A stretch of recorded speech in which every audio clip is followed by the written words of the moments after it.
vampires, the ginger gene is a curse. In conclusion, I will leave you with this. If you think that the ginger problem is not a serious one, think again. Yo, what's happening, everybody? Once again, welcome to this, the next video in the series, Ireland versus Spain, Spain versus Ireland. And once again, my very, very good friend, Mr. Barn Effect, is with me. Say hello, bud.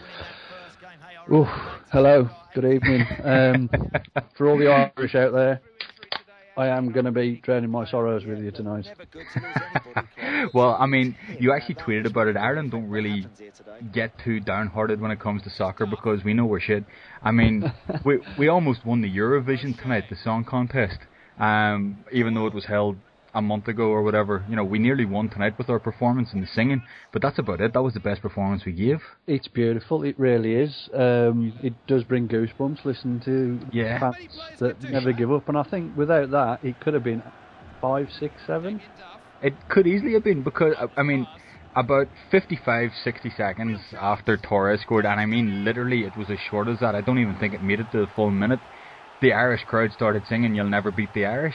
And you see, you will beat the Irish soccer team, you'll beat the Irish rugby team, but you'll never beat the Irish as a people. They just don't accept being defeated. They just carry on singing, and in that sense, they're never beaten. You know, they're never dejected, they're never downhearted. They roll with it and they have a good time everywhere they go. It's fantastic because, like, the opposition fans, they feed off that energy. And there's no like bitter rivalry there. It's all together and joining in. At a special occasion. It's a lot easier for them, I must admit. But it's just beautiful fans. But a beautiful set of fans and an ugly fucking team. Yeah, it was heart wrenching at times. It was heart wrenching. You see, it was frustrating. I mean, I was speaking to Mum a few minutes ago, and she turned the game over at half time because she said she hates the way that Spain play. But as far as I'm concerned, it's not the way that Spain play, it's the way that other teams let them play. Because if you notice, if Iniesta passed the ball that got intercepted, Iniesta, Xavi and fucking Busquets went after that one guy until they won the ball back. Spain swarm teams and take the ball back. Ireland sat deep and let Spain pass it around them. Well, that's the thing that people say, how great Spain are on the ball, how great they are at passing, at finishing. It's the work rate that they put in when they don't have the ball to get it back to enable them to do that, and they do not stop until they get the ball back. I was watching the ITV coverage, and there was an interesting stat came up at the end. Adrian Childs asked Patrick Vieira how many passes he thought Spain made, and Vieira just said 1,000, and Childs said almost 859 passes Spain made in a 90-minute game. That's about average for them, isn't it? Yeah, but that's almost 10 passes per minute. Yep.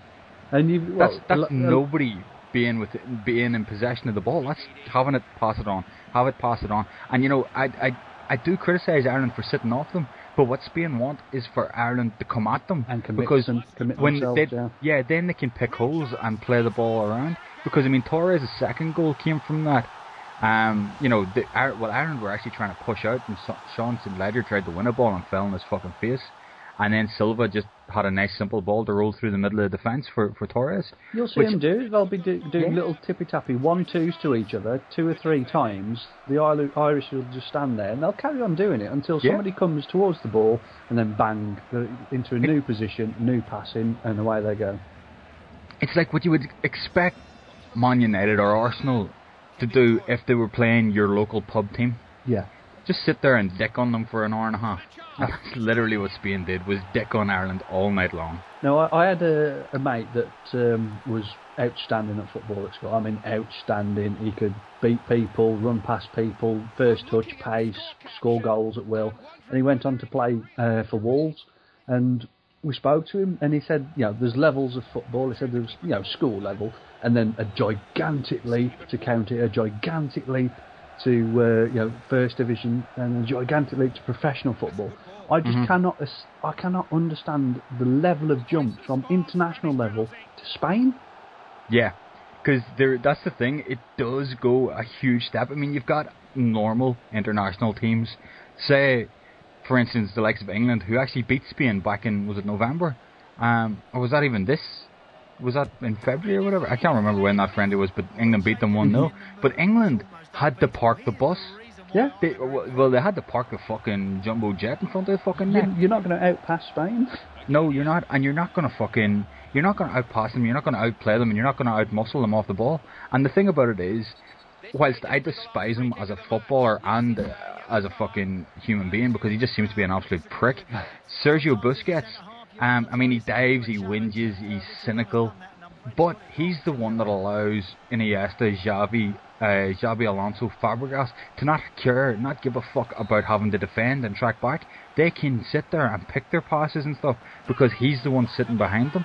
And the fucker's actually a decent bit of a footballer when he wants to be. But that's the crazy thing, is it's not just him. If you watch the team as a whole, when the ball gets lost, they all close in, and all that, it just moving towards the ball puts pressure on a person.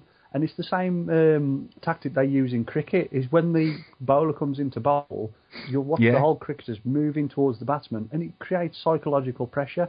And that's when people make mistakes and they lose the ball. Yeah, but we're just about wrapping up. I hope everybody really appreciated the last sort of minute and a half of that video, because I left the full end of the game in. And just for you, Barn, because you're not actually watching it, I was winning 2-1 against Spain in the game, and I gave away a penalty, which I saved with Shea Given from David Villa, and then straight away we got the ball clear, the ball came back in, and Dunn, who gave away the penalty, gave away a free kick from about 25, 26 yards, and Xavi stuck in the top corner of the bastard for a 2-2. I've got to say, though, the last game, Ireland against Croatia, is not a nothing game. Ireland have still got a hell of a lot to say in this group. Yeah, Ireland can actually realistically decide this group. Yeah. Which is a very interesting thing for like literally one of the worst teams in the tournament. Never mind just they are the worst team in the group, but they're also one of the worst teams in the tournament.